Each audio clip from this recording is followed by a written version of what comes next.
All right, let's get to the main topic of today. How many people like freedom of speech? Okay, that's an easy one, right? Everybody raised their hand, by the way, for the audience watching on video. How about unrestricted speech? Completely unrestricted. Everything goes. You can say anything. Nothing can be restrained by government a priori. Who wants to go for that one? Excellent. Slightly smaller group, but still majority of the people in this room. All right. How many people here believe that the same should apply to money, financial transactions? Slightly smaller group yet, but still a substantial proportion of the people in this room. If I ask this question, in most places in the world, people draw a very hard distinction between their appreciation of freedom of speech and applying that same idea to money, to commerce, to transactions. For some reason, when you bring up this concept, they see a significant distinction between money and speech. People are reluctant to consider a world in which we can transact as freely as we speak. Certainly not a world in which everyone can transact with absolute freedom, without any interference, without any censorship. This is a really interesting philosophical debate. To me, there is no distinction. In fact, to me, the essence of privacy in your financial transactions and your ability to transact with freedom underpins, just like speech, many of your other freedoms. If you have freedom of expression and freedom of association, but you don't have freedom of finance, if you don't have the freedom to protect your property, how quickly will your freedom of association and freedom of expression go away? How can you have the ability to participate in the political process if your bank account can be seized because you participated in the wrong political process, or went to the wrong protest, or donated to the wrong organization? Political speech and financial speech and speech, really not that different. If I say that in most places, I'm a radical. Right?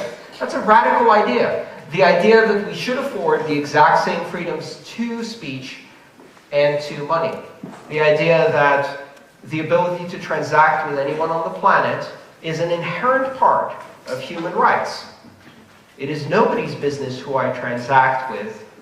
There is no crime of transacting. You can create crimes after transacting, but the transacting itself is not the crime. The transacting itself is a means of expression. It's my ability to exert self-determination through the fruits of my labor. A radical idea. This philosophical debate has been going on for many, many years, all around the world. And in fact, nowadays we see this is coming to a significant amount of tension.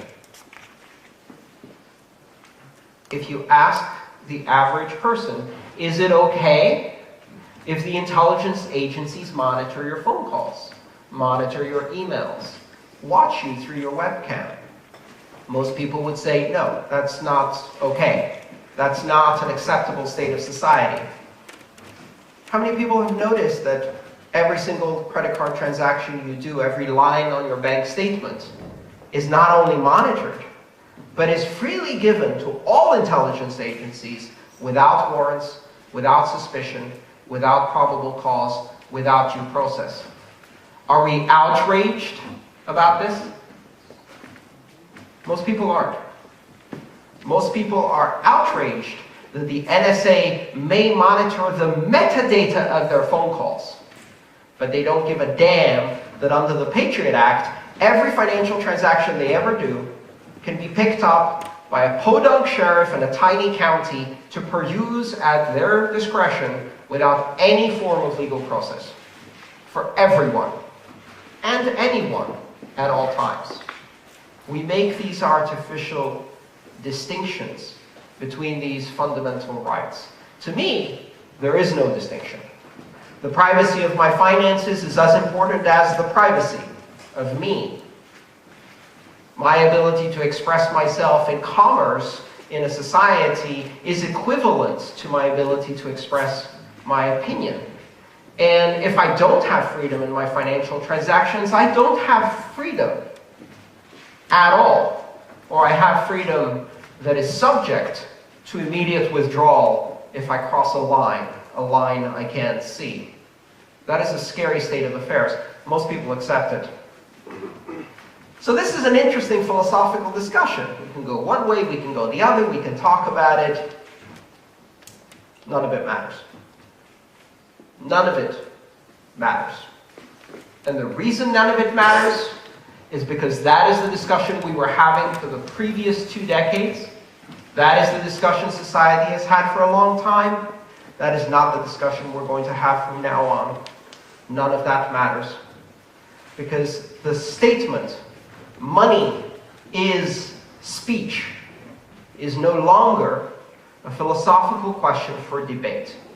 It is a technological fact. And that's Bitcoin. And that's Ethereum. And that's open, public, borderless, transparent, transnational, neutral, censorship-resistant blockchains. They establish, in reality, the technological fact that money is speech. Why? Because money can now be communicated over the networks of speech. It can be transported with the protocols of speech. It can be encapsulated into the media of speech and expression. It is a system of expression. Money is a content type on the internet. .avi, .mp3, .bitcoin. It is a content type. A Bitcoin transaction requires no reference to an external authority. It requires nothing but the inherent signatures in the transaction and the proof of work that can be presented in a block to stand alone. It is self-verifiable. You can look at proof of work, which is just a number. You can look at it and say, in order to create this number, this much energy was consumed. That is a fact. And I don't need to ask anyone to make that calculation. I can evaluate the truth of that statement independently without reference to any external authority. Bitcoin transactions, money, commerce now, stands on its own as an expression of value. I have said in many of my talks, money is a language. Money is the language by which we express value to each other. Maybe you thought that was a fanciful statement of philosophy. What I'm telling you is that it is a statement of technological fact. And what that does is it immediately creates a completely inverse relationship with authority. If I wanted to transact commercially when the question of money as speech was a philosophical debate, I had to assert the truth of that and fight for that right.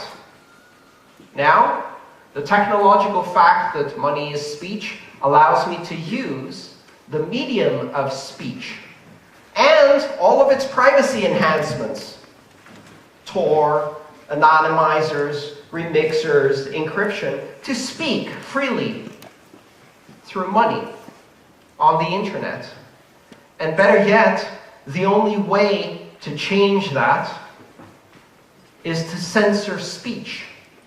Because you can't differentiate my commercial speech, my money speech, from my political speech, from my cat videos, from my gossip.